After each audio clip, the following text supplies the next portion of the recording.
My name is Marcus Webb. I am 40 years old, and for the past 17 years, my family has believed I fly cargo planes for some forgotten military base in Nevada. Just a glorified truck driver with wings, as my sister likes to say. But I never expected to be humiliated like this. Not here. Not at her wedding. My sister Victoria stood at the altar in a dress that cost more than my yearly housing allowance. She was marrying Dr. Jonathan Price, chief of neurosurgery at Miami General. Two brilliant surgeons joining their brilliant lives. The wedding of the decade, according to my mother. And me? I was seated in the back row, behind the caterers, behind the photographer's assistant. My place card had been handwritten at the last minute, squeezed onto a table near the kitchen doors, where the waiters kept bumping my chair every time they rushed past with trays of champagne. The tablecloth was stained, the centerpiece was wilting, and the people at my table were strangers, distant cousins of the groom who spent the entire evening talking about golf handicaps and ignoring me completely. When I asked the wedding coordinator about the seating arrangement, she looked embarrassed. Her clipboard trembled slightly in her hands. "I'm sorry, sir," she said, her voice barely above a whisper. "Dr. Webb specifically requested you be placed here." She said something about not wanting any distractions in the family photos. Distractions. I was a distraction. At my own sister's wedding, the word echoed in my head like a bullet ricocheting off concrete walls. I looked around the ballroom. 500 guests in designer gowns and tailored tuxedos. Crystal chandeliers casting warm light over tables draped in white silk. An ice sculpture of two swans. A 12-piece orchestra playing classical music. And me, sitting next to the kitchen, invisible. But what none of them knew was that the phone in my pocket was vibrating with an encrypted message from the Pentagon, and within the hour, I would be gone. Not slinking away in shame, walking out to save lives while they sipped champagne and pretended I didn't exist. Let me take you back to where this started. Back to when I first learned that in the Webb family, there was only one acceptable kind of success. I was 19 when Victoria got accepted into Johns Hopkins Medical School. Full scholarship. My parents threw a party that made New Year's Eve look modest. They rented out a country club, 300 guests, a live jazz band. My father gave a speech so long the caterers had to delay dinner twice. He stood at the podium, tears streaming down his face, his voice booming with a pride I had never heard directed at me. "Our Victoria," he announced, "is going to save lives. She's going to be somebody." The Webb legacy continues. When I think about all the sacrifices we made, all the tutoring, all the summer programs, I know it was worth it. This is the moment we've been waiting for. Everyone cheered. Everyone toasted. Champagne flowed like water. My mother cried happy tears into her napkin. Relatives I barely knew shook my father's hand and congratulated him on raising such a remarkable daughter. And I stood in the corner in my ill-fitting suit, the one I had borrowed from a friend because we couldn't afford to buy me a new one. I watched my sister bask in the glow of being the chosen one. I watched my parents beam with a joy they had never shown me. That same month, I had been accepted into the Air Force Academy.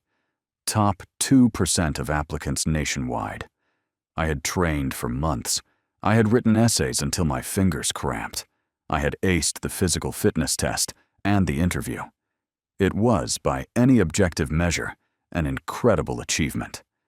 When I told my father, he was reading the newspaper at the kitchen table. He barely looked up. "The military?" He sighed, turning a page. "Well, I suppose someone has to do it. Just don't expect us to brag about it at dinner parties. It's not exactly Johns Hopkins, is it?" My mother patted my shoulder as she walked past. "That's nice, honey. Have you thought about what you'll do after? Maybe law school?" That was it. No party.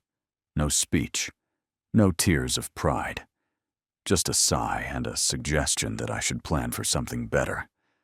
That was the last time my father mentioned my career for 17 years. I became a pilot. Not just any pilot. I flew missions that don't exist in official records. Extractions from hostile territory.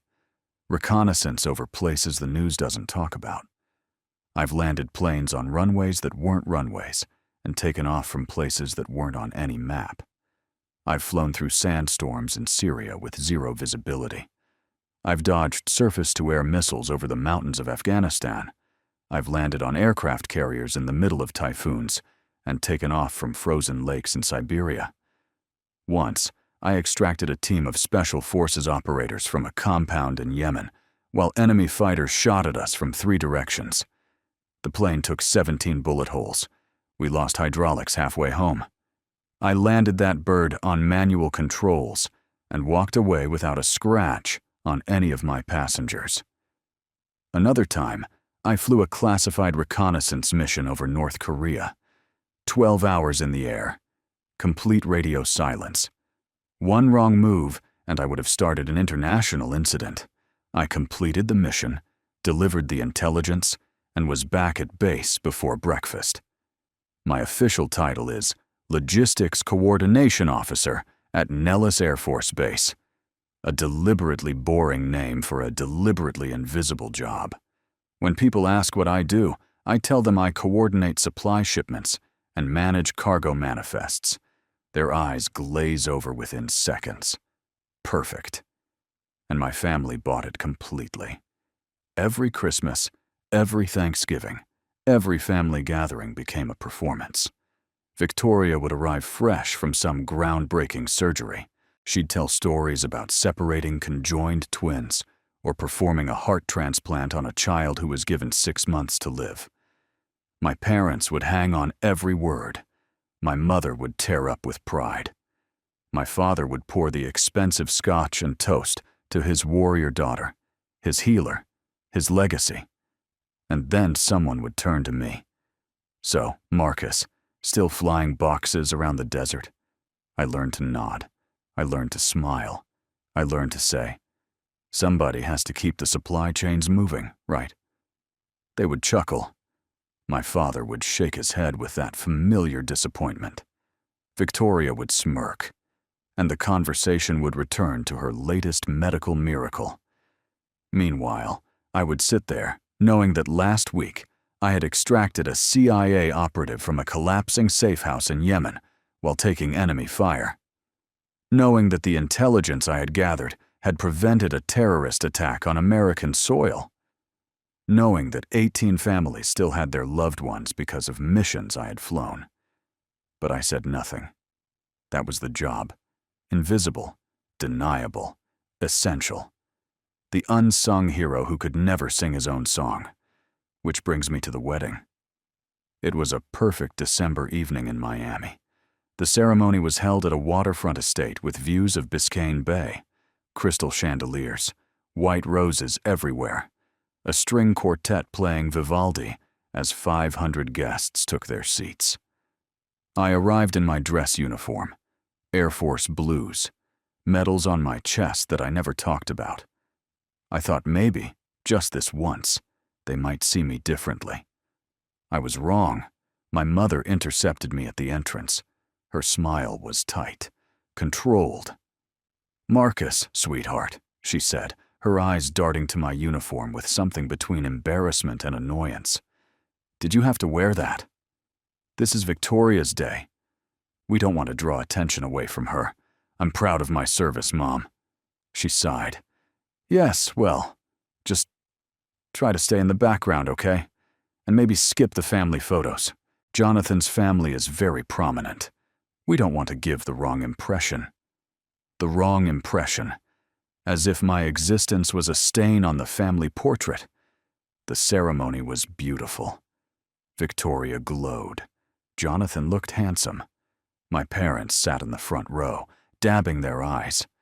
And I sat in the back, next to a busboy who kept apologizing every time he reached past me for dirty plates. At the reception, things got worse. Victoria made her rounds, greeting guests, accepting compliments. When she finally reached my table, she looked at me like I was an afterthought she had almost forgotten. "Oh, Marcus, you came." She didn't hug me. She barely made eye contact. I wasn't sure you could get time off from the… What is it again? Moving boxes? I fly aircraft, Victoria. Right. She waved her hand dismissively. Cargo planes or whatever. Listen, I need a favor. Try not to mention your job to Jonathan's family. His father is a federal judge. His mother is on the board of 3 museums. They're not really the military type, if you know what I mean. Before I could respond, she was gone, swept away by a tide of admirers. I sat alone at my table, pushing salmon around my plate, watching my family celebrate a life that had no room for me. And then my phone buzzed. I pulled it out. The screen displayed a single line of encrypted text that made my blood run cold. Operation Arctic Shadow. Code Black. Extraction imminent. Report to Homestead AFB. 1900 hours. Code Black. The highest priority. Someone was in serious trouble. I stood up, my chair scraping against the marble floor. A few guests glanced over. I didn't care. I started walking toward the exit. I was halfway across the ballroom when a voice cut through the music. "Running away already, little brother?" Victoria, standing on the small stage where the band had been playing, microphone in hand. She was about to give her toast, and she had decided to use me as the opening act. "Ladies and gentlemen," she announced, gesturing toward me, "my brother Marcus, the cargo pilot. Don't worry, he's not leaving because he's offended.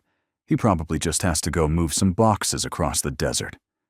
Very important work, I'm sure." Laughter rippled through the crowd. My mother covered her mouth, pretending to be embarrassed, but doing nothing to stop it. My father just shook his head, as if I was confirming every disappointment he had ever felt. I stood frozen. 500 people staring at me. The humiliation was complete. And then the doors burst open. 4 Air Force officers in full-dress uniform marched into the ballroom. At their head was a face I recognized immediately. Brigadier General Catherine Torres, Deputy Commander of Air Force Special Operations. The music stopped. The laughter died. Every head turned toward the entrance. General Torres walked straight toward me, her heels clicking on the marble floor. She stopped in front of me and rendered a crisp salute. "Major Webb," she said, her voice carrying across the silent room. "I apologize for the interruption, but we have a situation that requires your immediate expertise. A nuclear submarine is disabled in Arctic waters. 18 crew members are trapped. You're the only pilot with the skill set to execute the extraction." I returned her salute. "Understood, General." She handed me a folder marked Top Secret. "Your team is assembling at Homestead. Wheels up in 40 minutes. I took the folder. Behind me, I could feel the weight of 500 stares. The confusion, the disbelief, the slow, dawning realization that they had been wrong about me. Completely, catastrophically wrong. I turned to face the room. My eyes found Victoria. The microphone was still in her hand, hanging limp at her side. Her face had gone pale. I looked at my parents. My mother's hand was pressed against her chest. My father's mouth hung open. I didn't say a word. I didn't need to. I turned and walked out of the ballroom, flanked by the officers who had come to collect me. Behind me, I heard the whispers explode like a wave. "Major? Did she say Major? Special Operations? Nuclear submarine?" I didn't look back. The next 72 hours were a blur of ice, wind, and controlled chaos. The USS Anchorage, a fast-attack submarine, had suffered a catastrophic reactor malfunction during a classified patrol beneath the Arctic ice cap. The crew had managed to surface through a small break in the ice, but they were stranded, freezing, with failing life support. 18 souls, fathers, Sons, brothers, trapped on a sheet of ice in the middle of nowhere, with temperatures dropping to 60 below zero and a storm system moving in fast. No conventional rescue was possible. The ice was too thick for ships. The location was too remote for helicopters. The weather window was closing by the hour. They needed someone who could land a C-130 Hercules on a frozen ocean in the middle of an Arctic storm.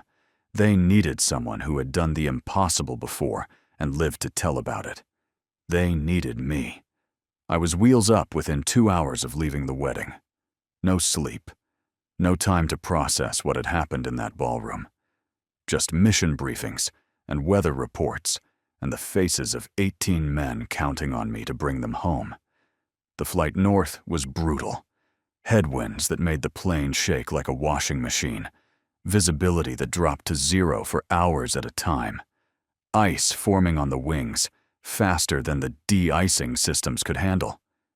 My co-pilot, a young captain named Rodriguez, looked at me with wide eyes. "Sir, the computers are saying the ice shelf is too short for landing, by at least 200 feet. I looked at the instruments. Then I looked out at the white void beyond the windshield. "The computers haven't seen what I can do," I said. "Trust me."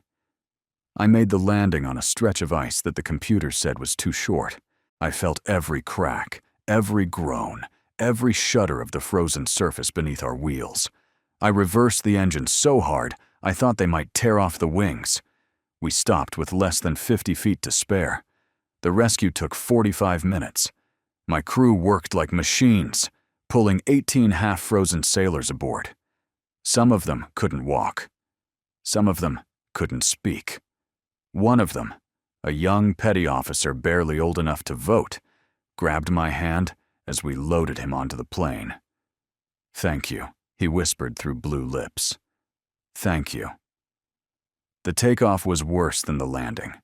The ice was cracking behind us. I could see the fissures spreading in my mirrors. I pushed the engines to maximum thrust, felt the plane struggling to lift, and pulled back on the yoke with everything I had. We cleared the breaking ice by maybe 20 feet, close enough to see the black water churning below us. All 18 crew members survived, every single one. 3 days later, I stood in a Pentagon briefing room while the Secretary of Defense pinned the Distinguished Flying Cross to my chest. It was my third. Not that anyone in my family would ever know. The ceremony was classified. No cameras, no press. Just a room full of generals and admirals who knew exactly what I had done and what it meant. Men and women who had seen the impossible become possible, who understood that some heroes never get parades. General Torres shook my hand after the ceremony. She held it a moment longer than protocol required. "Those 18 sailors are going home to their families because of you," she said quietly. "That's worth more than any medal." I nodded. "I know, ma'am." She studied my face. "Something's bothering you." "The wedding?" I hesitated. "It's nothing. It's not nothing." She crossed her arms. "I saw the video, Marcus. Someone at the wedding posted it online. Your sister's little speech," the cargo pilot comment. It went viral in certain military circles. I felt my jaw tighten. I didn't know that. "You handled it with grace." She paused. "But you don't have to keep protecting people who don't protect you." As I walked out of the Pentagon, my phone buzzed. A text from my father. "We need to talk, please." I stared at the screen for a long moment. 17 years of silence. 17 years of being dismissed, ignored, treated like a failure. And now, after one viral video exposed the truth, he wanted to talk. I typed back 2 words. "I'm busy." But even as I sent it, I knew the conversation wasn't over. Some wounds don't heal with silence. Sometimes you have to open them up, clean them out, and let them heal properly. 2 weeks later, I agreed to meet them. Not because I needed their approval. That ship had sailed years ago and sunk somewhere in the middle of the ocean. But because some doors, even painful ones, deserve to be properly closed. We met at a quiet restaurant in Virginia. Neutral territory, white tablecloths, soft lighting. The kind of place where difficult conversations could happen without an audience. My parents were already there when I arrived, sitting at a corner table. They looked smaller than I remembered, older, diminished.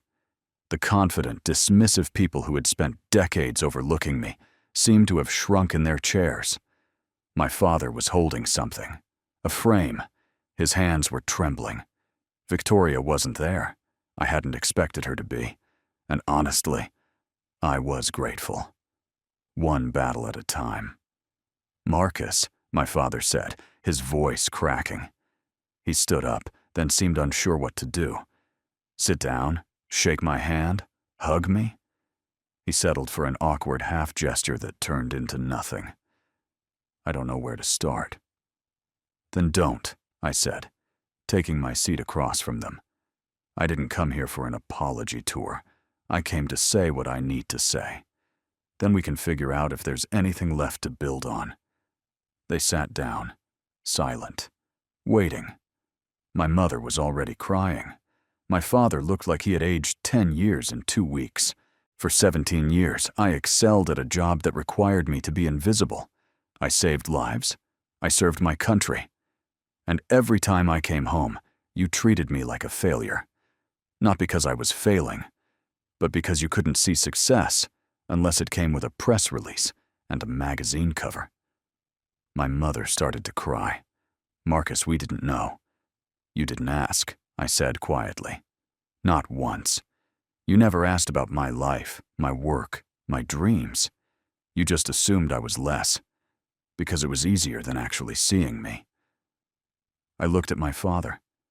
"That frame in your hands, what is it?" He turned it toward me.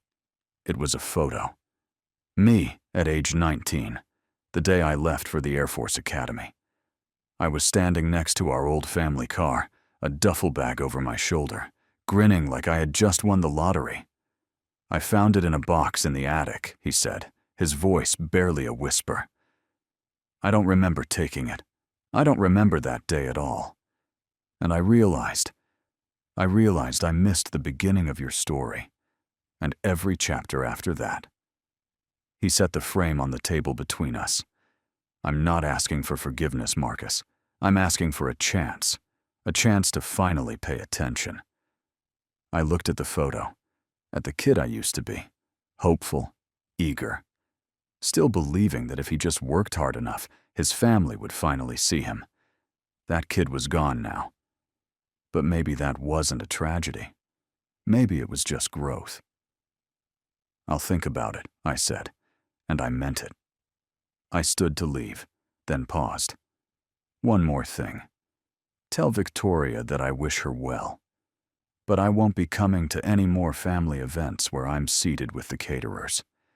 If there's a place for me at the table, a real place, maybe we can talk." I walked out into the cold Virginia evening. The air was crisp and clean. Above me, the stars were just beginning to appear, scattered across the darkening sky like diamonds on velvet.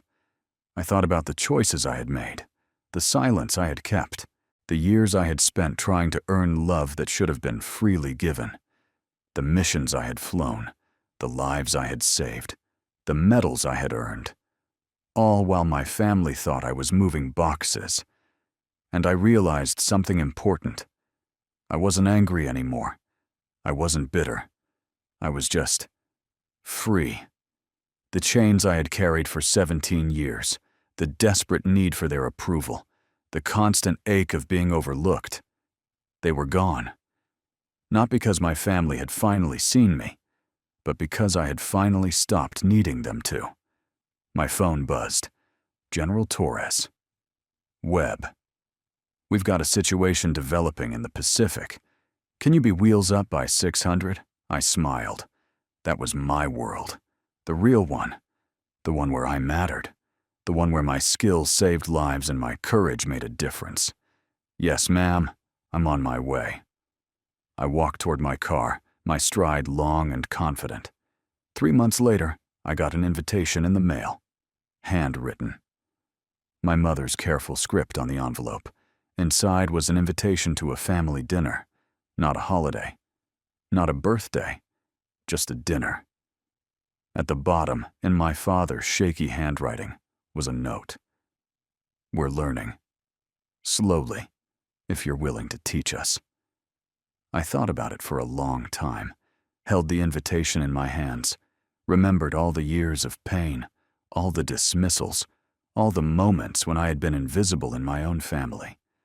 Then I thought about the young petty officer on that frozen ice shelf, the one who had grabbed my hand and whispered thank you through blue lips. I had flown through hell to save a stranger. Maybe I could take a smaller risk for family. I wrote back one word. Yes. The dinner was awkward, stilted, full of long silences and careful words. But it was a start. My father asked about my work, real questions. My mother listened instead of changing the subject. Victoria wasn't there. She had sent a text saying she was too busy. Some things don't change overnight. Some things might never change. But as I drove home that night, I realized it didn't matter. I had spent 17 years waiting for my family to see me. Now I understood that my worth was never theirs to give. I had found my own family, in the crews I flew with, in the brothers and sisters in uniform who would die for me and I for them, in the quiet satisfaction of missions accomplished and lives saved. The black sheep had found his own flock, and the wolves at the old farm didn't matter anymore. It took me 17 years to learn that family isn't about blood. It's about respect. I found my peace, and I hope my story gives you the courage to find yours. You don't have to set yourself on fire to keep others warm, and you don't have to wait for permission to know your own worth. Before you go, drop a comment and tell me where you're watching from. I love seeing how far this story travels and connecting with all of you around the world. And if you've ever felt invisible to the people who should have seen you most clearly, hit that subscribe button. Share this with someone who needs to hear it today. Your story matters. Your struggle matters. And somewhere out there, someone needs to hear that they're not alone. Stay strong.